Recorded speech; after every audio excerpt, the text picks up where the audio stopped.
Welcome back to the Ragged Coast Kitchen. Today we are making my easy bittersweet chocolate frosting. It's the recipe that is on the back of the 71% bittersweet chocolate. This frosting is so easy and so delicious, and it's enough to fill and cover a 9-inch 2-layer cake.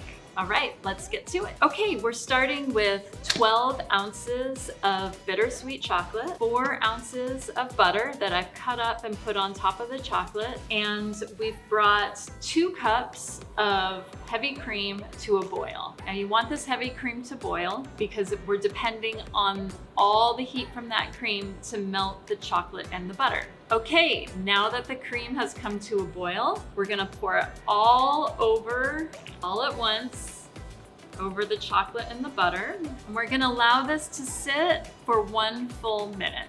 Part of the reason why this works is because chocolate has more than one ingredient in it, right? So the chocolate is providing the sweetness in the recipe. It's also providing a little bit of body, so there's a lot of fat in chocolate, and there's also, usually in most chocolates, a tiny bit of lecithin, which helps things emulsify and it helps the texture of our frosting. After 1 full minute, we're gonna go ahead and take our whisk and give it a stir, and we're gonna whisk it until it's perfectly smooth and about the consistency of pudding.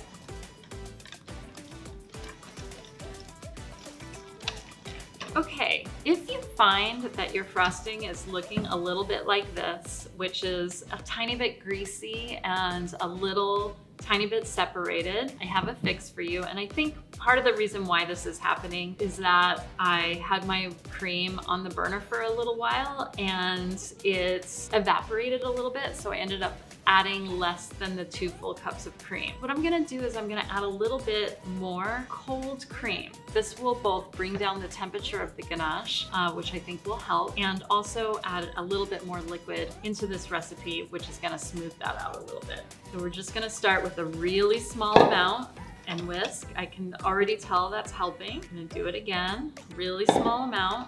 Chocolate has different fat contents. It has different formulations wherever you get it from. And sometimes you will need to adjust your liquefiers in a ganache recipe. This is a perfect example of that. Don't panic, just grab a little bit more cream and add a tiny bit at a time. This is exactly the consistency we want.